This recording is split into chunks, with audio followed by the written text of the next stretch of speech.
Mitt Romney is running for office again in some other state he moved to 5 minutes ago. In other news, the sky will appear blue today and water will remain wet. We will analyze the many, many faces of Mitt Romney, what the inevitable Senator Romney means for the Trump administration, and why Republicans need more conviction politicians and fewer squishes from dynastic liberal families. Then, breaking news, new evidence from the Mueller investigation has undercut claims that Trump colluded with the Ruskies, and Jimmy Kimmel is crying again. Aren't you shocked? Isn't that crazy? I'm Michael Knowles, and this is The Michael Knowles Show.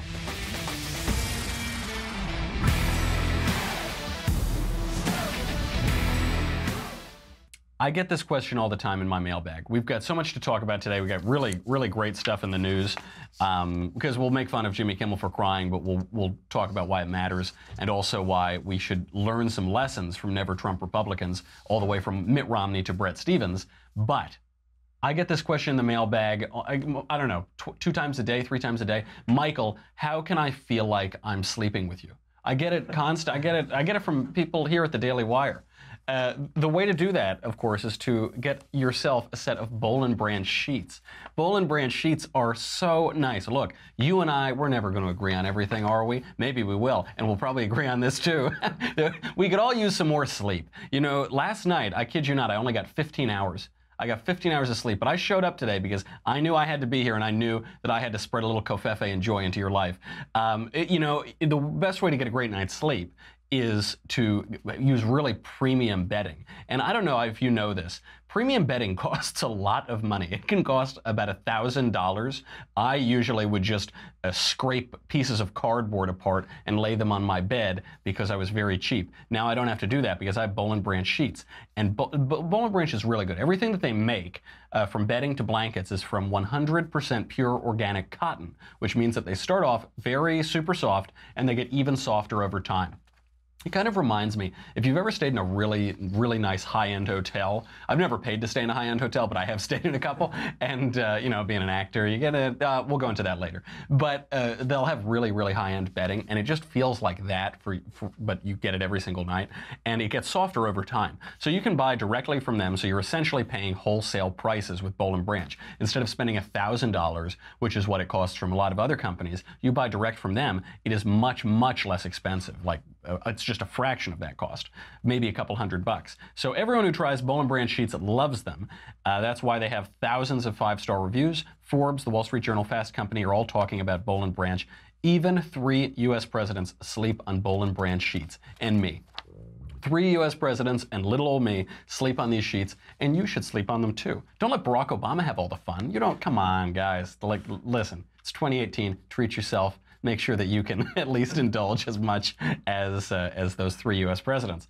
Shipping is free, and you can try them for 30 nights. If you don't love them, send them back for a refund, but you will not want to send them back. I promise you, you won't want to send them back, but there's no risk at all. So even if you do, you know, you get them for 30 nights, you have 30 nights of decent sleep, and that'll probably power you for a few more months, and then maybe you try to do it again.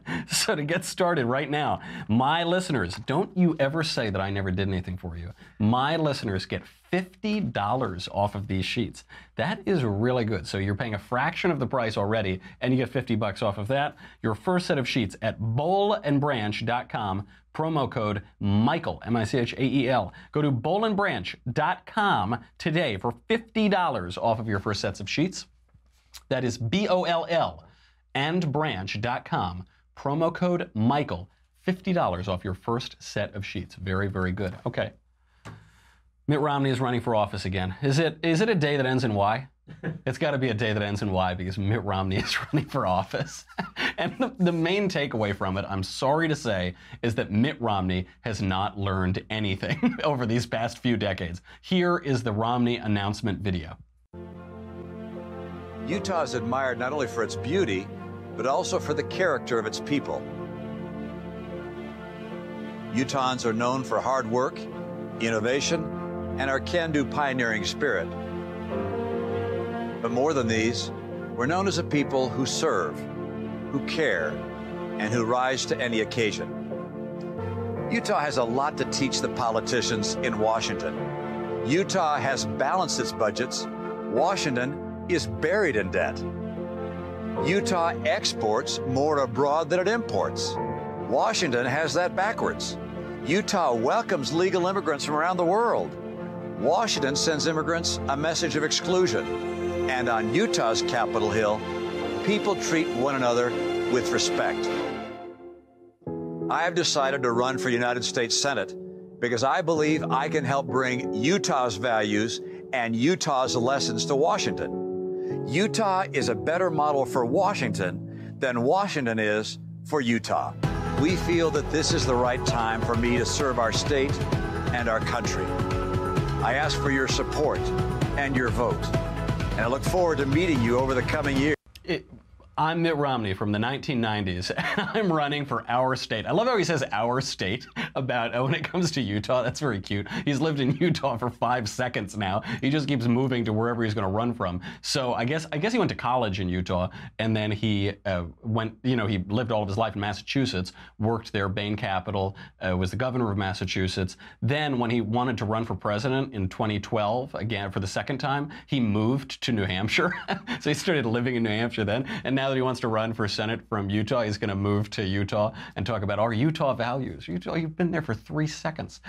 The other aspect of this is, like, clearly the advice that his political advisors gave him was, Mitt, you know, the trouble with the 2012 race is you weren't plastic enough. You weren't robotic enough. It wasn't a preening and, you know, pristine commercial enough to get you over the finish line in 2012. He's learned all of the wrong lessons clearly, and that's just on the design front. I mean, this doesn't work in 2018. This is something that Donald Trump showed us.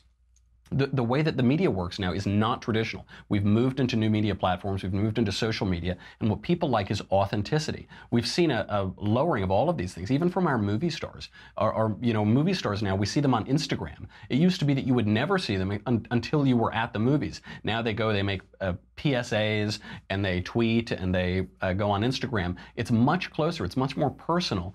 And that's how Donald Trump was able to connect directly to the American people. It's still how he connects to the American people and cuts through the mainstream media, because his Twitter account has a much wider reach than the New York Times could ever hope to have. Mitt Romney didn't learn that lesson. He's running campaign ads from the early 2000s. You have to keep up. This is what happens when politics becomes corporate and becomes a bit ossified, is you can't pivot. You rely on these consultants who very frequently don't know anything. They don't know very much about the candidate, and they don't know very much about the race, and so they're always running the last election. They're always running the last campaign, because they learn everything they were supposed to do, you know, whenever the last Senate campaign was in Utah, and they're not keeping up with the times. Mitt Romney clearly hasn't kept up with the times. That's just on the visual aspect. From the content of it, it's very anti-Trump. He says that Washington is sending an exclusionary message to immigrants. That is ridiculous. The immigration to native population ratio is the highest in this country that's been since the 1890s, over 100 years ago. That immigration period in the 1890s gave us the Kennedys, so maybe we should be careful to see which god-awful political dynasty we're importing now from some other country in the world. It's really frustrating, because one would think that after he was so anti-Trump during the campaign, he might have pivoted and realized that we're playing in a new political reality. Maybe he said I was wrong about a few things. I shouldn't have said this. This was a little too much. But that isn't what happened. He's doubling down on all of these things. He not only is he not listening to the American people and to his constituents when it comes to the tactics of campaigning, but he's not even listening to them on the content. You will remember during the 2016 campaign, Romney was vehemently anti-Trump. Here he is excoriating the eventual GOP nominee. There are some things that you just can't imagine happening in your life. This is one of them. Being in Donald Trump's magnificent hotel and having his endorsement is a delight. I'm so honored and pleased to have his endorsement. He understands that our economy is facing threats from abroad. He's one of the few people who stood up and said, you know what, China has been cheating. They've taken jobs from Americans. They haven't played fair. We have to have a president who will stand up to cheaters. We believe in free trade and free enterprise, but we don't believe in allowing people to cheat day in and day out. I spent my life in the private sector, not quite as successful as this guy. Oh, no, wait a minute. That wasn't when he was excoriating Donald Trump in 2016. That was when he was saying exactly the opposite 4 years earlier, begging for his endorsement, when he said that Donald Trump is a better businessman than I am. Donald Trump is right about China. He's right about trade. He's right about all of these things. What a magnificent hotel. Donald, thank you for the honor of hosting me here. That was 4 years ago. But now we get the real Mitt Romney in 2016. Here was Romney excoriating Trump last year, 2 years ago. Donald Trump is a phony, a fraud. His promises are as worthless as a degree from Trump University. He's playing the members of the American public for suckers. He gets a free ride to the White House, and all we get is a lousy hat. And let me put it very plainly. If we Republicans choose Donald Trump as our nominee, the prospects for a safe and prosperous future are greatly diminished.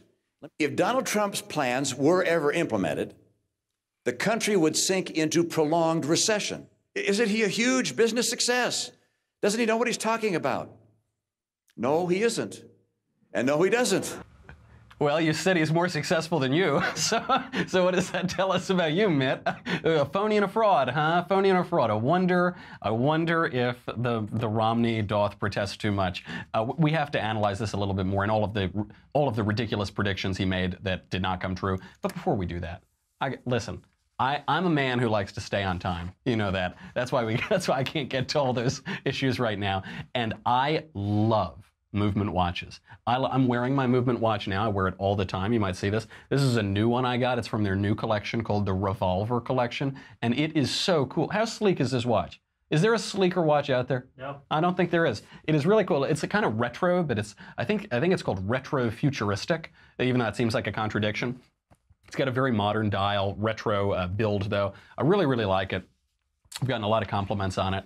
And it was funny. I was actually at the bank the other day, and I was cashing a bunch of checks, and no doubt for not doing any work, some kind of other blank thing I was doing. And the guy handed it in, and the guy at the bank teller, he said, "Wow, I really like your watch, man. That's a cool looking watch." I said, "Listen, if you use my promo code, I'll get you 15% off. We can really both benefit here." Movement Watches is the biggest watch company in the world. You know, it's the fastest growing watch company in the world. It's the one that you've really got to keep your eye on, because they just started a few years ago, and it has grown like gangbusters. It was started by these two college dropouts. They've now sold watches in over 160 countries. They've sold almost 2 million watches. So given the amount of time that they've been around, they are the biggest thing on the market. I don't know if you checked out the site lately. They have doubled the number of watch styles, and they're still expanding. And I hope they keep expanding, and so that I can get maybe a couple more of these things and mix and match them. And the reason you can do that, I always loved watches. I've worn watches since I was 7 or 8 years old. And because I felt if you're going to be a serious person, or even look like a serious person, you've got to wear a watch. You have to keep time, keep a schedule, have places to go and people to see. But I never wanted to spend ever those insane prices for timepieces that until recently you had to pay $5,000, $6,000. I couldn't do it. Even if you wanted a really nice looking watch, a watch that's kind of presentable, a little more versatile. If you went to a department store, a watch like this would cost $500, $400 or $500. Luckily with Movement, they skip all of that middleman. So you can buy direct from them, and you can get watches at an incredible price point. Movement watches start at just $95. They've not only introduced a ton of new watch collections for both men and women, they've also actually expanded to sunglasses and fashion-forward bracelets for her or for him. I don't know. Listen, it's 2018. You know, we don't need to have these gender stereotypes and socially constructed gender roles. They're all about looking good and keeping it simple. Movement watches don't tell you how many steps you've taken. I'm not a big fan of that kind of watch. I like an elegant, simple timepiece. I don't want it to tell me how many steps I've taken, because I usually don't take that many steps. So that's very depressing when I do that.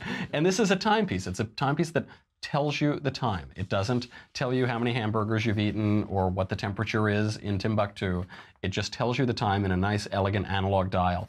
And it doesn't blow up your wrist with text messages. You know, some watches do that now. I don't answer text messages ever on my computer or on my phone. I certainly won't do it on my watch. So it's really great. You'll get the best price possible, because they sell direct to you online. Classic design, quality construction, styled minimalism. And I'm going to give you the same offer I gave my bank teller. You can get 15% off today with free shipping and free returns. So it's totally no risk whatsoever by going to movement.com/covfefe. That's mvmt.com/covfefe, C-O-V-F-E-F-E. We've left the vowels in the promo code in the COFEFE, but we've taken them out of the movement. So you should see why Movement keeps growing. Check out their expanding collection. Go to mvmt.com/COFEFE, C-O-V-F-E-F-E, and join the movement. So, okay, we got to get back to Mitt Romney now. All of those predictions. He says if Donald Trump becomes president, the economy is going to fall into recession. Economy is growing at rates we haven't seen in a decade. The economy is blowing up. The market took a little bit of a hit during the election, and then it shot right back up, and it's done very well. Consumer confidence is very high. We're finally, after a decade, seeing wages increase. We didn't see that at any point in the last 10 years. The economy is doing very, very well. Even the IMF credits Donald Trump with boosting the global economy. The International Monetary Fund, no particular fan of American conservatism, but they have credited Donald Trump and the tax reform bill, the tax reform now law, with raising the global economy. So all those predictions were totally wrong. By the end of the speech, Mitt Romney, preening as one might do during that election, says this is a time for choosing. And what he's referencing is Ronald Reagan's famous speech for Barry Goldwater, a time for choosing. You and I have a rendezvous with destiny. How dare Mitt Romney invoke a time for choosing? How dare he compare himself with Ronald Reagan? Here is Mitt Romney on Ronald Reagan. You can judge for yourself. Look, I was an independent during the time of Reagan-Bush. I'm not trying to return to Reagan-Bush. Oh, that's really, what political courage, what standing with conviction, the conscience of a conservative Mitt Romney. That was Romney running against Ted Kennedy in 1994 for Senate in Massachusetts. I was an independent during the time of Reagan-Bush. I don't like Reagan-Bush. I never watched Ronald Reagan. I didn't even like GE Theater. I'm not with the Gipper. I won't win one for the Gipper. It's just pathetic. And now he comes up here and what we now know in retrospect is that Donald Trump has governed as a conservative. We know that he's been a conservative president, and therefore his campaign promises came true. He campaigned to govern as a conservative, and you have Mitt Romney coming up there pretending to be the standard bearer of conservatism. Meanwhile, he's dissing Ronald Reagan throughout much of his political career. Pathetic. But we should have known this from Romney, because Romney comes from a family of liberal Republicans. Romney cites his father, George, as his hero, his guiding star in politics. George Romney was another failed liberal Republican presidential candidate. He was also the three-term governor of Michigan. Bill Buckley, we always talk about the conservative movement. We have all these people saying, about movement conservatism? What about the movement? I know Donald Trump's doing great conservative things, but what about the movement? Bill Buckley started the conservative movement to keep the Romneys out of office. He opposed the first Romney explicitly in 1968. He ran against liberal Republican John Lindsay for mayor of New York. He sometimes supported Democrats over liberal Republicans because of what a threat liberal Republicans were to the movement. The conservative pearl clutchers, on the right, that they constantly now are endorsing Romney. They've largely embraced this guy in opposition to Trump, who, regardless of his performance on the campaign trail or whatever things he said on television in the year 2000, has governed as a conservative. How do the Romneys govern? George Romney, as governor of Michigan, not only raised taxes, but he passed Michigan's first income tax.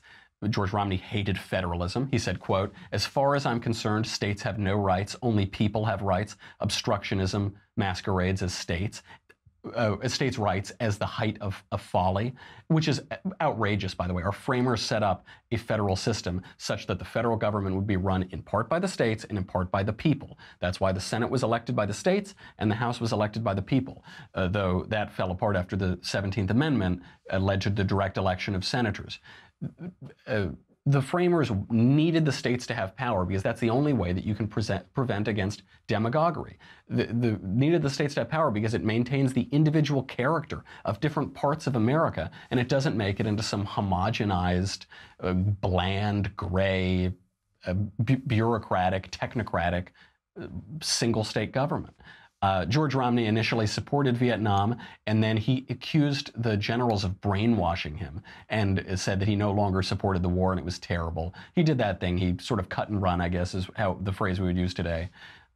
Mitt Romney, for much of his political career, has followed in his father's ideological footsteps. Let's just run through a quick little history of Mitt Romney in politics. When running for Senate in '94, Mitt Romney supported gutting the First Amendment right to political speech by limiting campaign contributions.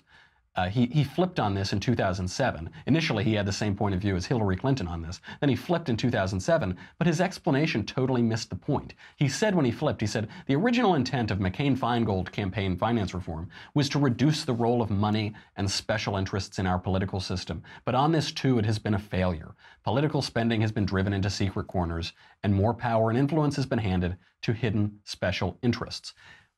He's gotten the reasoning here totally wrong.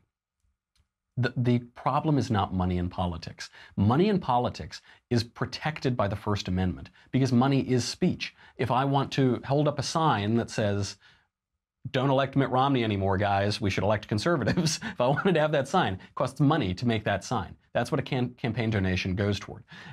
Now, it is true, it was bizarre to think that any law would route money out of politics. There's no way that that would possibly happen. Big politics attracts big money. But we shouldn't even be trying to get money out of politics. We know that money in politics doesn't decide elections anyway. Donald Trump was outspent 2-1. Hillary Clinton spent twice as much money on her campaign as Donald Trump, and he crushed her in the Electoral College. It was a landslide.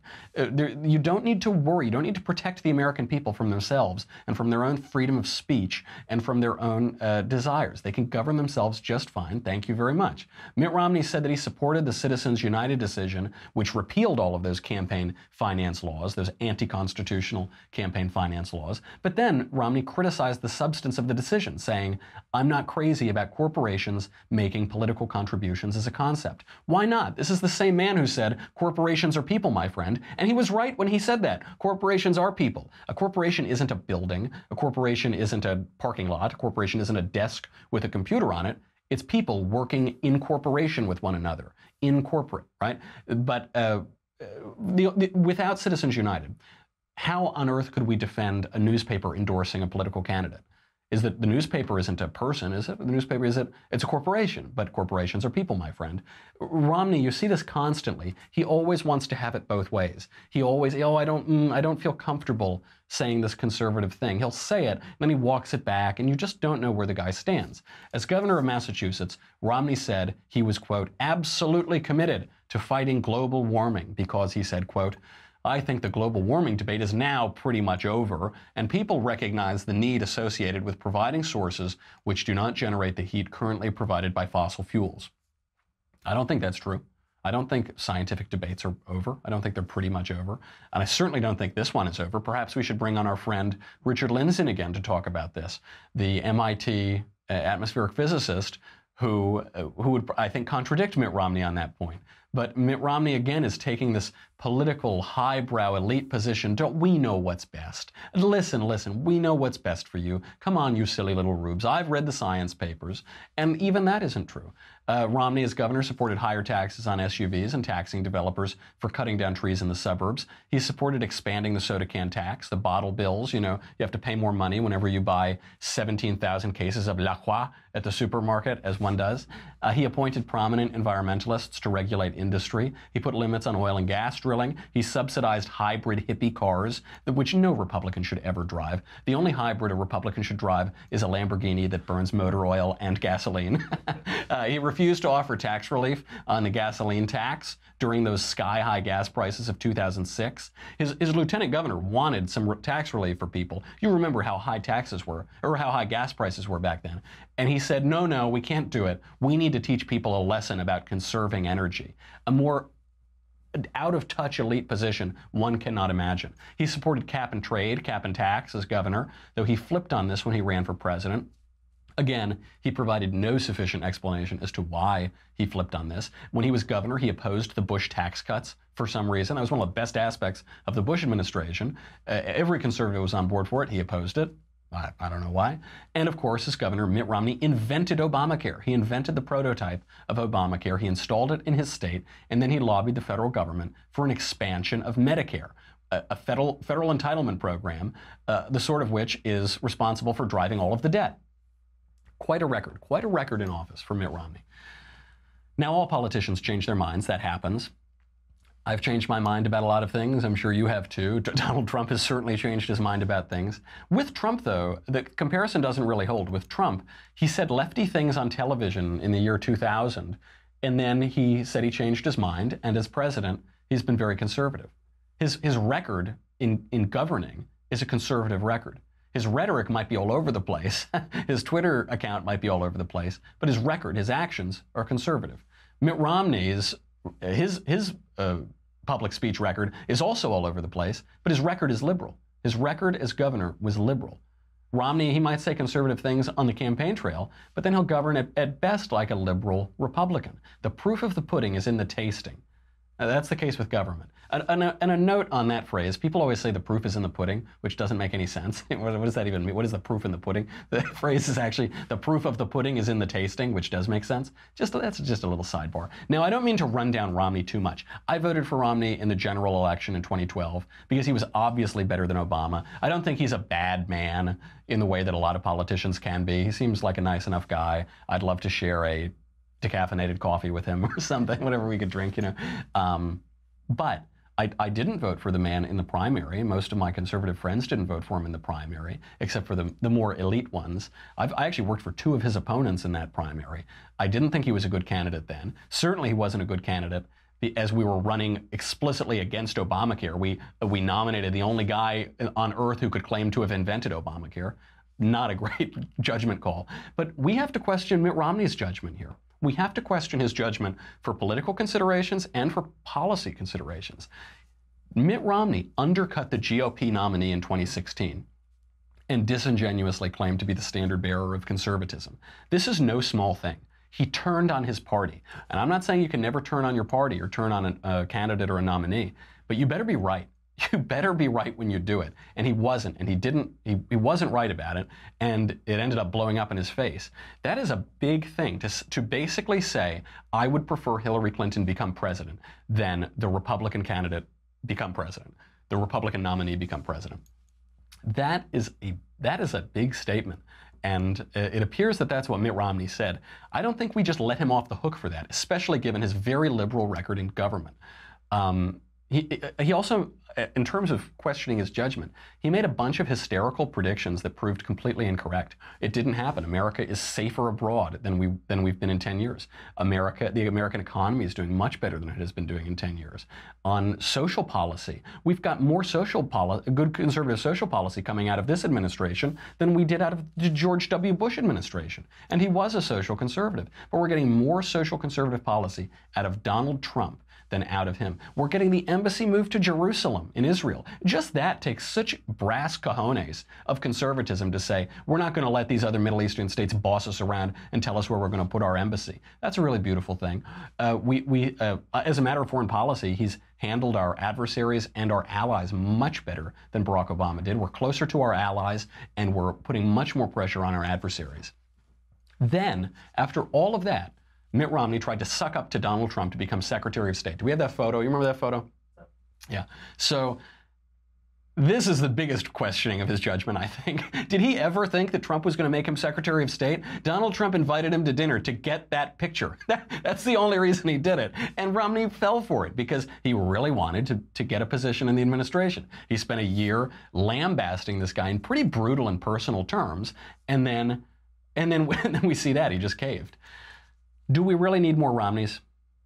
That's kind of what it comes down to. Do we need more Romneys or even Bushes? And I like the Bushes a lot. I'm a fan of the Bushes. I'll break from some of the people on the hard right. I think they're great. They're fine. But don't forget, Bush was added to the Reagan ticket to appease the elite wing of the Republican Party, to appease the moderates and the liberals and the establishment.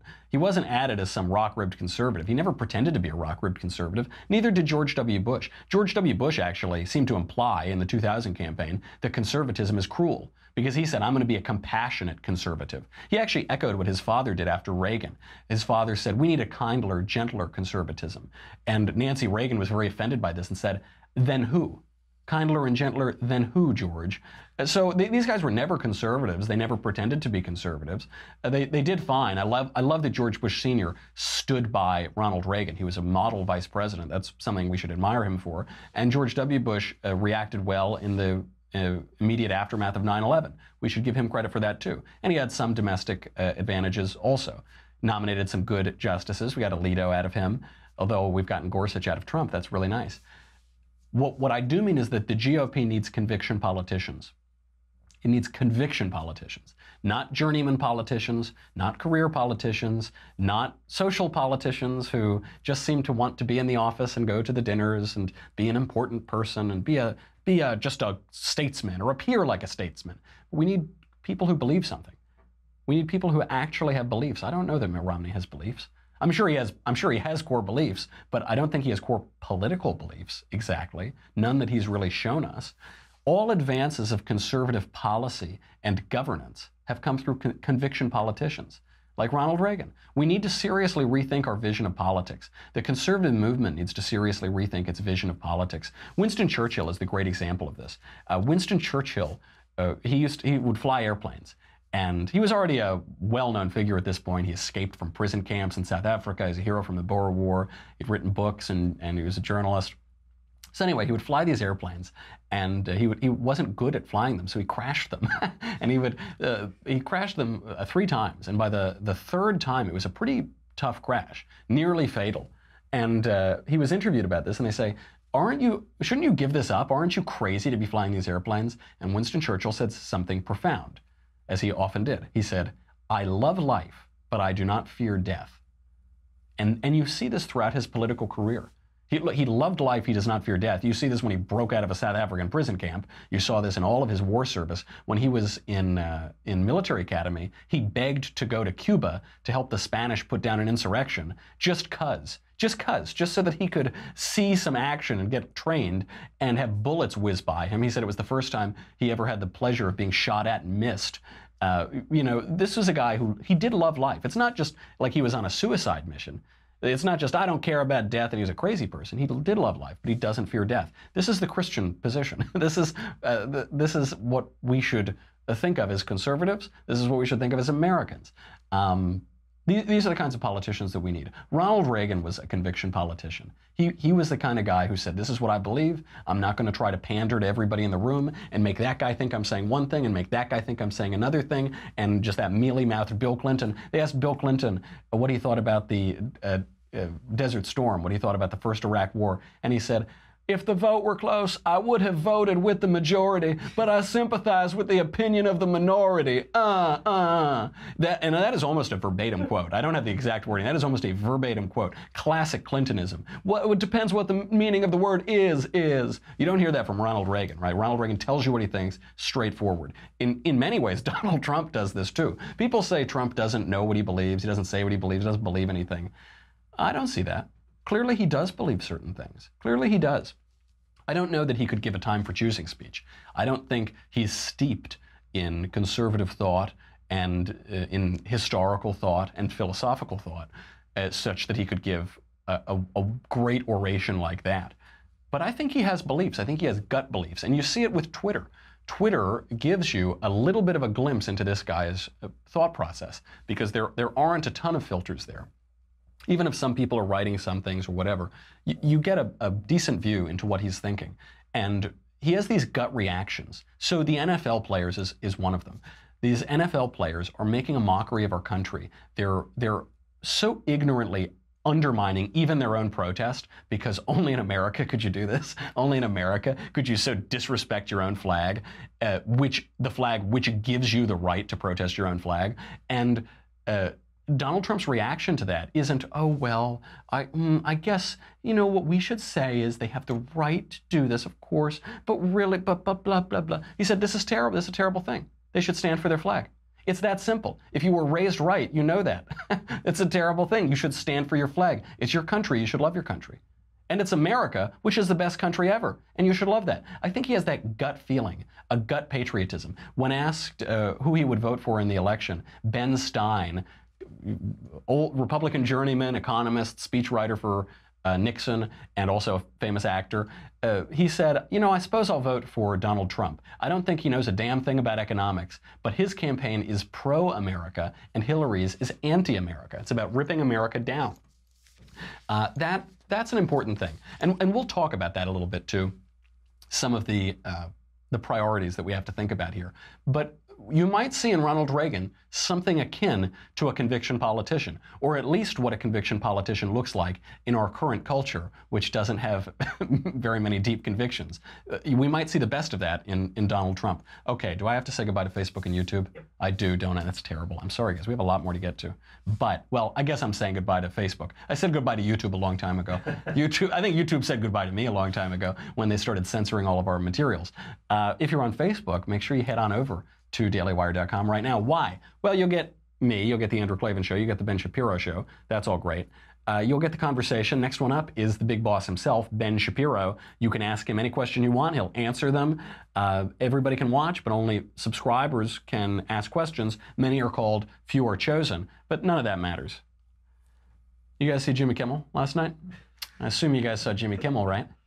Well, I hope you had this handy. Well, I know you had this handy because anyone who didn't is now floating in a puddle in their house. They're floating upside down or something. You need the leftist tears tumbler. I don't know how many times I have to tell you this. You need this to protect yourself and your woman folk and your children and your family and your possessions. This is the only FDA-approved vessel to contain salty and delicious leftist tears, whether hot or cold. You can have them however they come out. But we're getting them from Jimmy Kimmel. We're getting them all over the place. So make sure that you get the leftist tears tumbler at dailywire.com. We'll be right back to talk about all of the fake news, the school shooting, and Jimmy Kimmel, and so much more. dailywire.com. We'll be right back.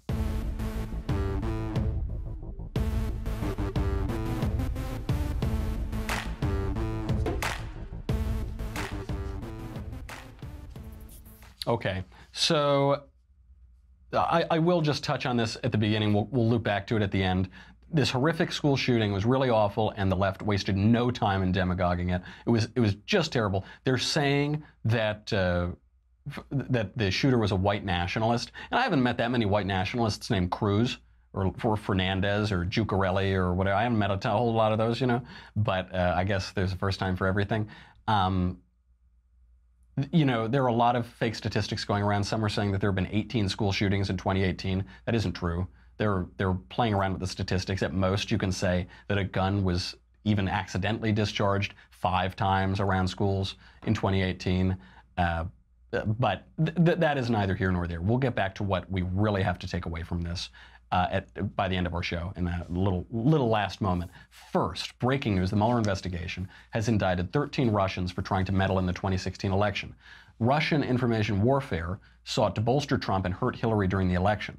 But after the election, that same machine sought to bolster anti-Trump protests, the so-called resistance. So this is really great. They said for so long, the Russians they're helping Trump, they're here for Trump. And we said, well, I don't know if that's true. The Russians obviously always want to screw up our political process. They've been doing that for a century. They've been doing that since the Russian Revolution. But I don't know, why do they like Trump? Trump's doing things to harm them.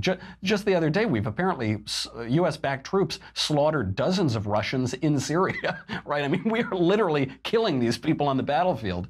So it doesn't make a lot of sense. And now it makes sense. And I love it so much because all those people wearing the little hats, the pussy hats, and with these disgusting, profane signs and paper mache things, they're tools of Russia. Those guys are tools of Russia because the so-called resistance has started a lot of the anti-Trump protests immediately after he won the presidency. The indictment that we see now reads, quote, defendants and their co-conspirators used false U.S. personas to organize and coordinate other false U.S. personas to organize and coordinate U.S. political rallies protesting the results of the 2016 presidential election. One of those rallies included Trump is not my president, which was held right after the election in 2016. So now listen to that. I don't know if you picked up one of the little lines there. Democrats are trying to shut this up.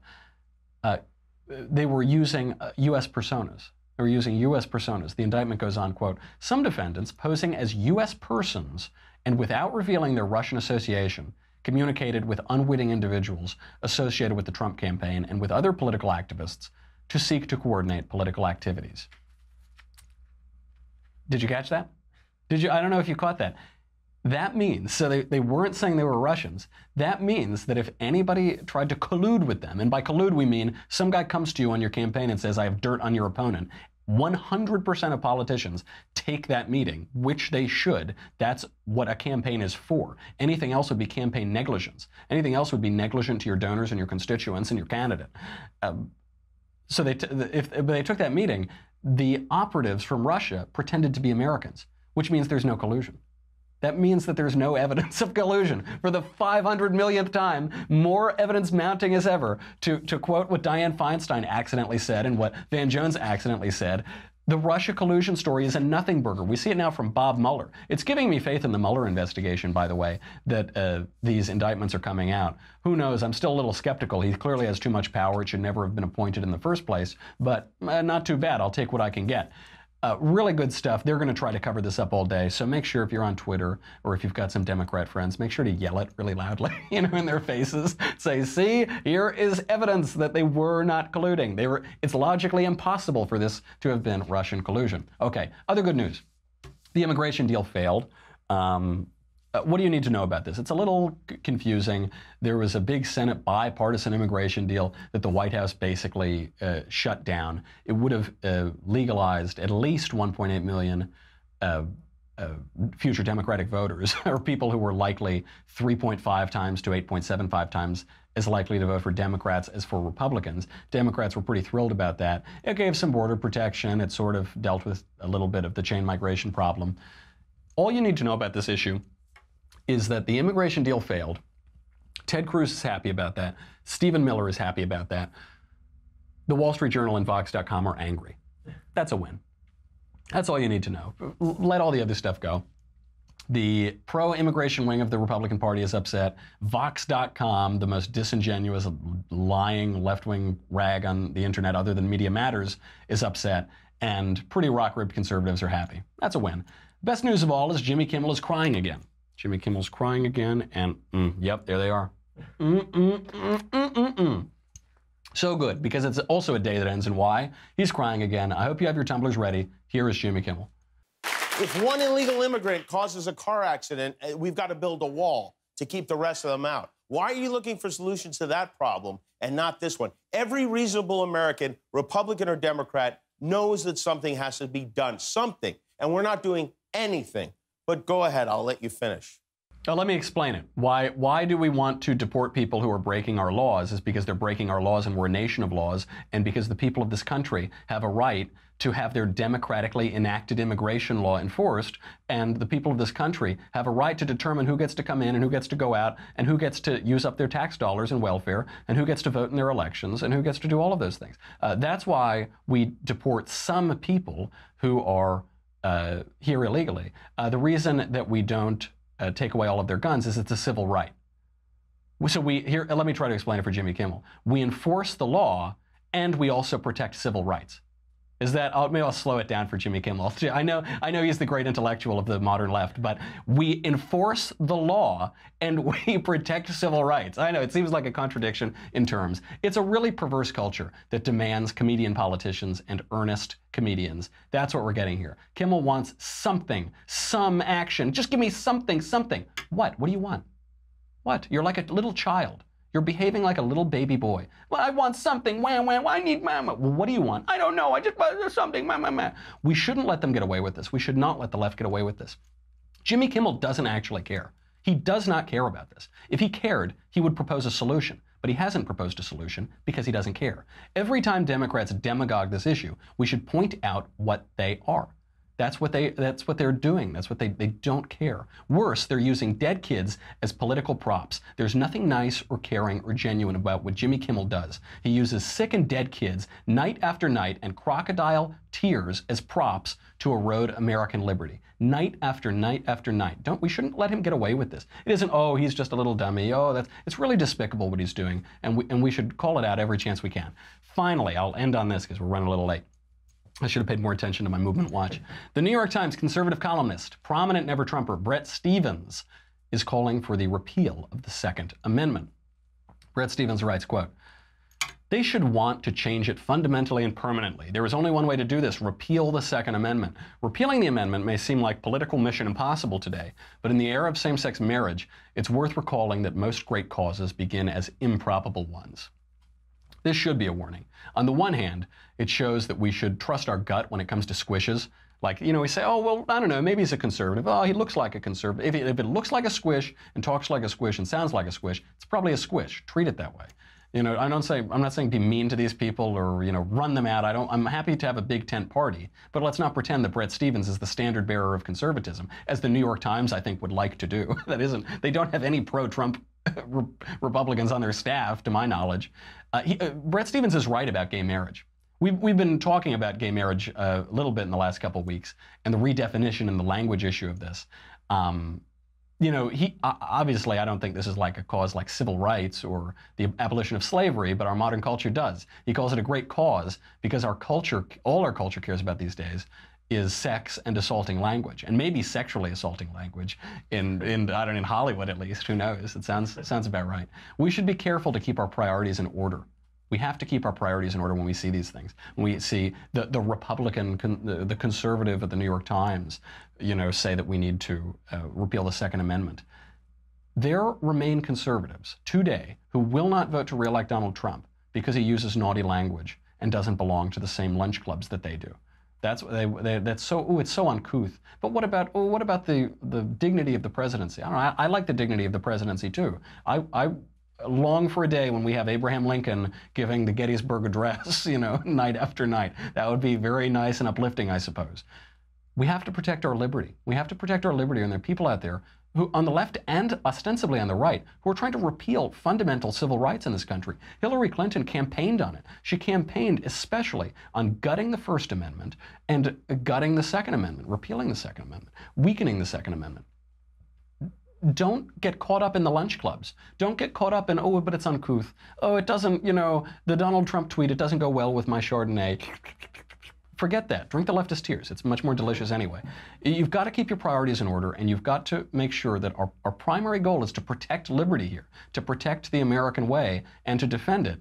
And don't get caught up in all of the other stuff. That's all abstract. That's all we can think about it. We can think about it some other day, maybe in a time when our liberty is less under threat, or we have other options available to us. We can prioritize that. But today we have our priorities. It's the protection of liberty, and we've got to keep it away from crying hacks like Jimmy Kimmel. Okay, that's our show. That was a fun Friday show. We should do more Friday shows. I will be back on Monday. I can't wait to see you then. You can binge Andrew Klavan's Another Kingdom, which I perform. It's wherever fine narrative fiction podcasts are downloaded. You can do that to survive the weekend. Until then, I'm Michael Knowles. This is The Michael Knowles Show. I'll see you Monday.